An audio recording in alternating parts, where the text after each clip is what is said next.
Hi everyone, this video is to show you how to erase your background so that we can use your image for the all over repeat assignment. So you're going to want to open up Photoshop and then go find the JPEG or PNG file that you took of the watercolor you made. So I'm going to go File, Open.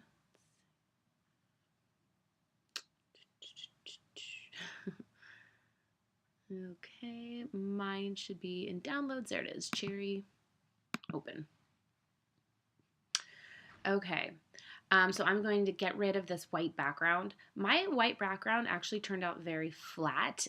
You might have more shading. It's fine. Either way, we need to get rid of it. So right now I only have one layer. So you need to actually add another layer. Okay, now go back to your original layer. I'm selecting it.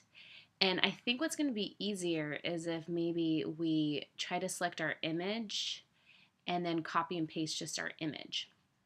So what we can do is we can select our background. We have the magic wand tool here.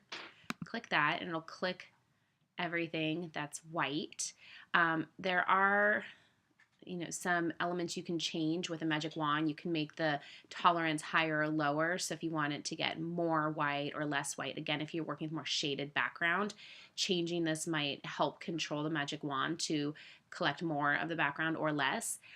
Contiguous means it's connected. So you'll see how the whites in my cherries were not selected.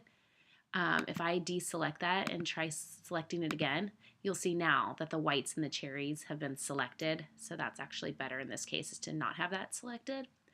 Mine's looking pretty good. So what I'm going to do is select inverse. So now what is selected is everything except for the white background. And I can hit Command Copy, Command Paste, Command C, Command V.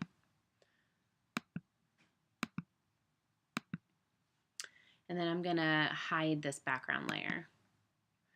And there we go. I'm pretty good. So that's one way. That's a super easy way.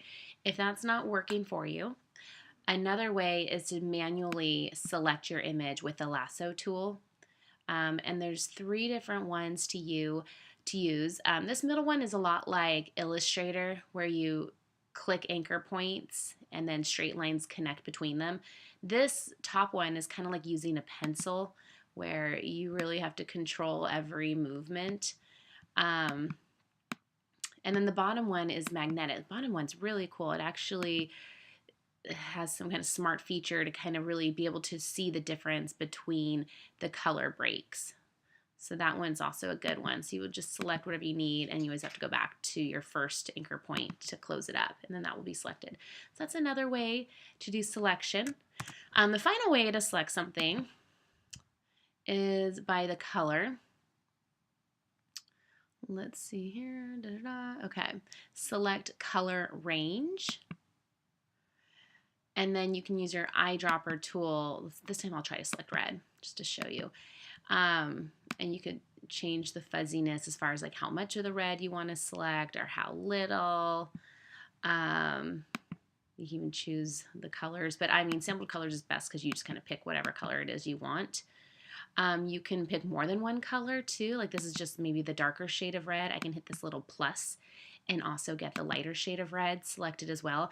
And you can see whatever's white is selected. And you can say okay, and then that's selected as well. And once you have your image selected, you just copy and paste it, and that gets rid of the background. And when you're done, you can throw the background in the trash because we don't need that anymore. And now you are ready to move on to the next step of this assignment.